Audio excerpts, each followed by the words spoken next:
Hello there guys, and welcome back to the channel. Right, because the update came out later yesterday, I didn't manage to upload the Fixit pre and post buff damage comparison video with and without synergies. So I am using the same mastery setup in all the fights that I typically use to showcase these fights.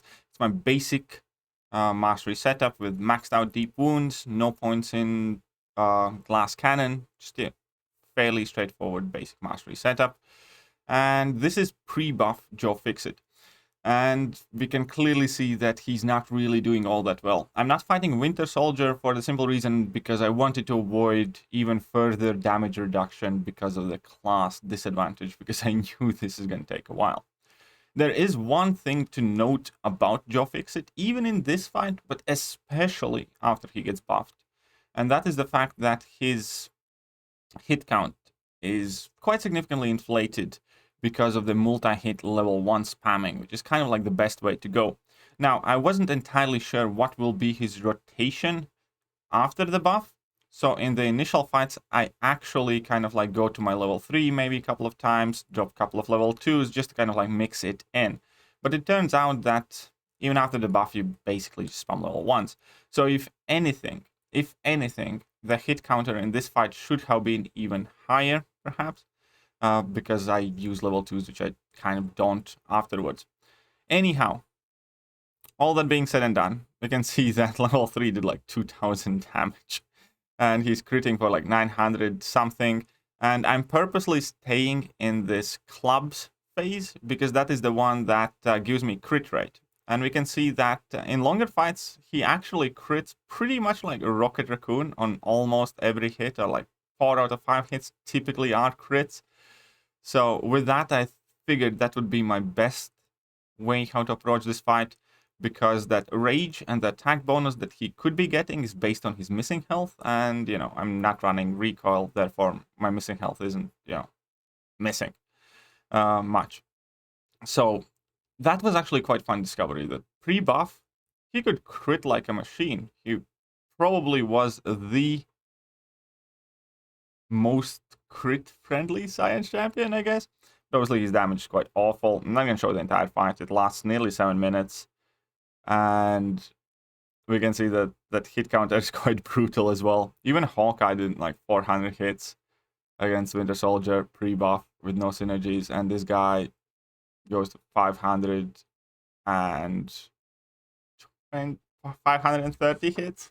So yeah, it's not really all that great.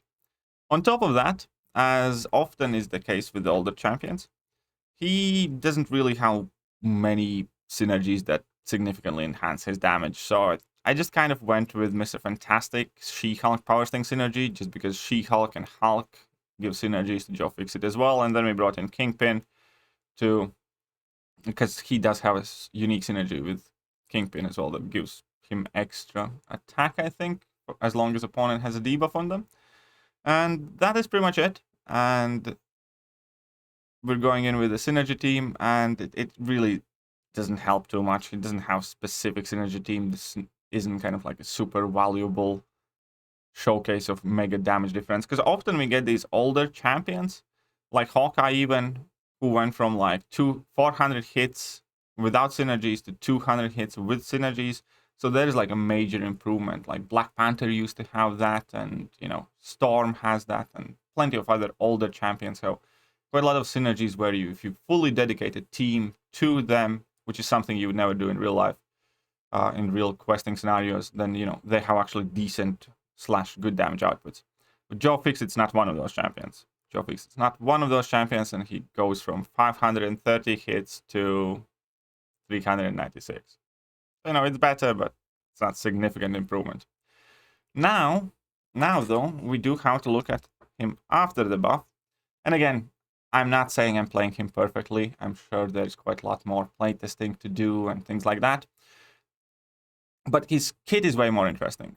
The worst thing about his kit, the one thing that I utterly hate, is the fact that you don't really want parry, which will make him occasionally, well, a lot more kind of tricky to play in harder matchups, or is going to simply gimp your damage output and rotations. That being said, that being said, Joe Fixit now after the buff is also 100% a champion that needs his awakened ability. I'm not entirely sure how his SIG scales, I haven't checked up on that yet, but you definitely do want him to be awakened. Because every time you use your special attack, you're meant to lose all 4 of your cards. If he's awakened, you get 4 new ones, and all of them of the same set, which quite often is super helpful. And the cards are quite similar in essence what they used to do. Now we have the hearts that gives you up to 28% of the lifesteal, which actually makes him very, very awesome regen champ and super sustainable, even with Liquid Courage and Double Edge. I did manage to test that afterwards. The diamond is the one that you want to avoid, which happens whenever you parry, because diamond is just block penetration, and whilst you're playing offensively, it hardly ever will matter. So diamond is the one you want to avoid.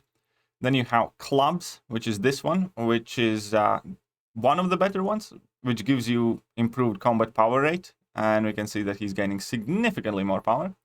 And then we have the spades. And the spades give you extra attack rating. So you're typically going to be focusing on spades, and you get that by finishing combos or finishing your attacks with like medium attacks. It also works if you hit opponent's block with a single medium, and so on and so forth. So basically, you just kind of want to avoid parrying. And for the most part, you want to finish your combos with mediums. If you need to heal up, then you want to finish combos with lights, which would give you hearts. In order to get the clubs, you need to drop heavy attacks, which is kind of tricky if you don't want to parry, which is something you don't want to do. So that is more or less kind of how he works. As we can see, however, they have changed his bleeds. His bleeds are weaker, but significantly longer duration. But you also can inflict like up to 4 bleeds on the single Tommy gun hit now. And I think in one fight, I actually got up to like 40 bleeds, which is awesome. And his damage is actually significantly better and is good. The craziest thing about his damage here is the fact that you have inflated hit counter because of the increased combat power rate, because of the multi-hit level 1. The hit count looks high. When you actually take a look at the time, how long the fight will go, you know, it's significantly quicker.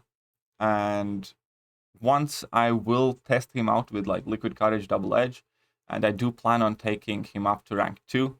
I'm sure, you know, again, he's not going to finish the fights with the least amount of hits, but he's going to finish them quick. I'm quite convinced of that.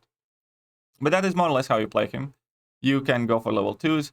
Level 3 can be helpful in fast-paced matchups, but effectively you just kind of want to spam your level 1s, especially if he's awakened. And now you can see 263 hits from 530. So even judging by the hit counter, we have cut down half. And the fight length as well is about half as short. So they have doubled his damage output, even at a low SIG 40. Because if he's higher SIG, you can potentially get even more damage. Right, now we're going to check him out with the Synergy team again. The Synergy team, I believe, looks pretty much the same as I did before. And, you know, there is no significant improvement, I'd say. There's no significant improvement. I'm still using the Mr. Fantastic Synergy with She-Hulk just to get some power things going and stuff like that. But the general idea is also that his exact damage output is quite RNG dependent. You see, every time you activate special attack, you can get one of 5 things, like one of the 4 sets or the jackpot. The jackpot doesn't come too often, but it's awesome when it does. Here I got hit. It's going to be a good chance to showcase his regen as well. But the most important thing is that in general, you want always either to land or clubs or spades. So the dark signs, so the dark colors. Typically, you don't really want the red ones unless you need to heal. Because, again, the spades give you attack rating increase and you can end up hitting like a machine. And clubs give you power rate increase, which lets you get to more special attacks and inflict more bleeds and do more shenanigans. As far as it goes for controlling his abilities as to what debuffs you inflict, it's actually not too hard at all. And I found it fairly intuitive. If you want, you can go for Disorient. If you want, you can go for Petrify. If you want, you can go for Weakness. All of whom are, like, moderately useful buffs. So what do I think about Joe Fixit after his buff? A lot of people have definitely asked me already. In general, well, number one, I really enjoyed using him. Genuinely did. He's very, very fun. That's number one thing. And that for me was like good enough reason to take him to rank 2. And hopefully prove and deduce the fact that he's actually very useful now. So I do like the way he plays now, which is something we could never kind of gather or understand from that ability description because it's fairly confusing. Second thing, he has very, very good healing abilities. He's extremely sustainable, which is really awesome because if we look at Science class, I don't think there's too many champions that actually can regenerate well and are sustainable. Science class in general isn't necessarily also the most friendly for recoil, Liquid Courage, Double Edge, which to me gives another perfect reason to rank him up because I frequently run Liquid Courage, Double Edge, and he will be a good fit. I'm actually looking through it. Like, we have Mr. Negative that can regen with synergy. We have Thing and She-Hulk that are relatively Liquid Courage Double Edge friendly. So is I-Hulk, but it's not like you can super heal. And then we have Immortal Abomination. And that's pretty much it past Immortal Abomination. There aren't many more champions that you want to use with Liquid Courage Double Edge too badly anyways. So I do like that. I do think he's extremely, extremely fun. And I do think he's actually quite good. I do think a lot of people are underestimating him. At the moment, from what I have seen, there are very mixed reactions on him. And I'm personally of the opinion that he turned out significantly better than I thought he would. So here we are with the full synergy team, 246. Barely any difference. That is another thing. His damage is slightly RNG dependent. How many clubs you get, how many spades you get, opposed to how many diamonds. You always want to avoid diamonds, which is the biggest downfall of the character. So, all that being said, they have definitely improved his damage. They have doubled it, if not more. And they have increased his utility significantly. And I think he's a very solid champion now. I'm not going to go out on a limb and say that he's like the second coming of Jesus Christ and everybody should be immediately throwing their rank up materials at him. However, I'll definitely take him to rank 2 for starters. I'll spec my Liquid Courage Double Edge Masteries, and I'm going to go have some fun and hopefully upload some more videos for you. Hope you guys found this useful, and I will catch you guys soon. See ya.